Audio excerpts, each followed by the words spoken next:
Good afternoon, CFM. This is Coach Matt with our Thursday workout.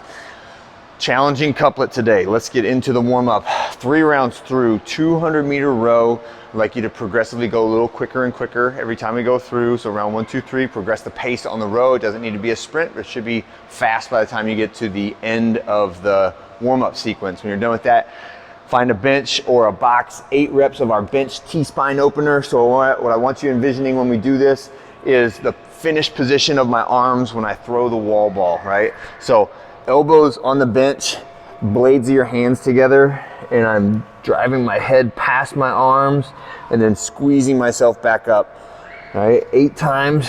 Try to press the ears past your biceps at the bottom there. When you finish that, get some seated hip swivels in. So knees about 90 degrees, top of the knee at the bottom of one foot, and we're swiveling over to the other side. The more you lean forward onto these, the more challenging it gets, but make sure you don't lean so far forward that you have to slide your legs out, right? So the feet should stay planted when we do this. The hardest way to do this is by putting your hands up like this, and that's pretty tough to rotate that way.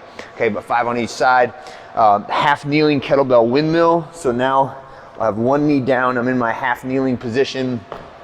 The leg that's forward is the arm that's gonna have the kettlebell, and I wanna have the other hand out like a post or a kickstand.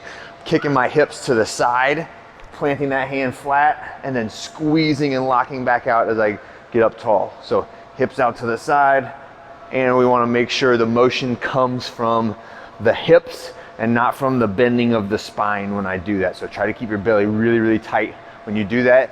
The last one is 10 reps of a scap row from the rings.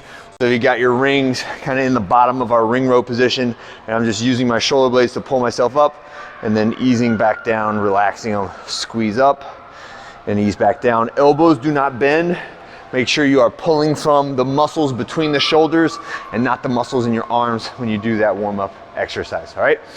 The workout today is very simple, but I want you to, in your head, be thinking about what's the right volume for me to do today, because altogether it is a relatively long rowing sequence, and altogether it is a relatively high number of wall balls. But we're going back and forth between rowing and wall balls in a 4-time sequence. The rows count down from 700 down to 100 by 100 a piece, and the wall balls are not always even increments in between rounds. So 50, 40, then 35, 30, 25, then 20, 10, all right?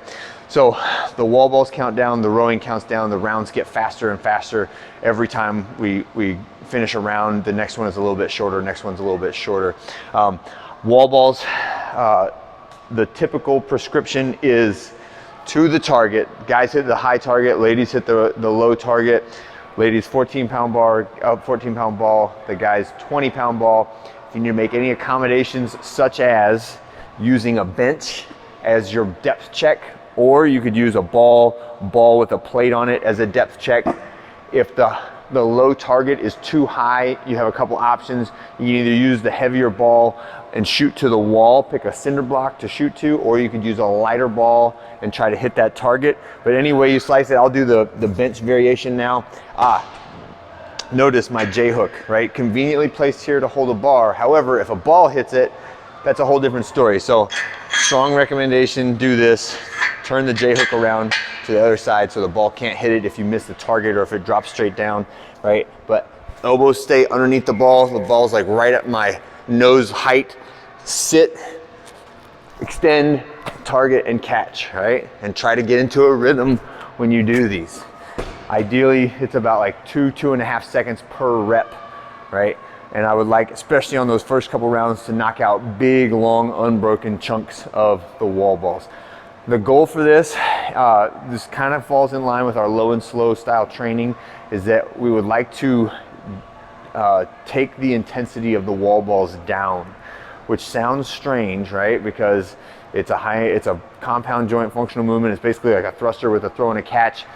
And you're telling me to do it with low intensity. Is that even possible? Well, if you can learn the breath control, the movement speed, the muscle contraction speed, in order to make that a aerobic movement, you will be able to do more reps in a shorter amount of time and not feel as wrecked at the end of the set, versus if you are like jumping holding your breath. Every rep is a max effort rep, right? That is a very different experience from an aerobic style compound joint movement like that, okay? So just try to think about maybe slowing it down a little bit, finding a breathing rhythm, making sure that you're inhaling through your nose, exhaling through your mouth.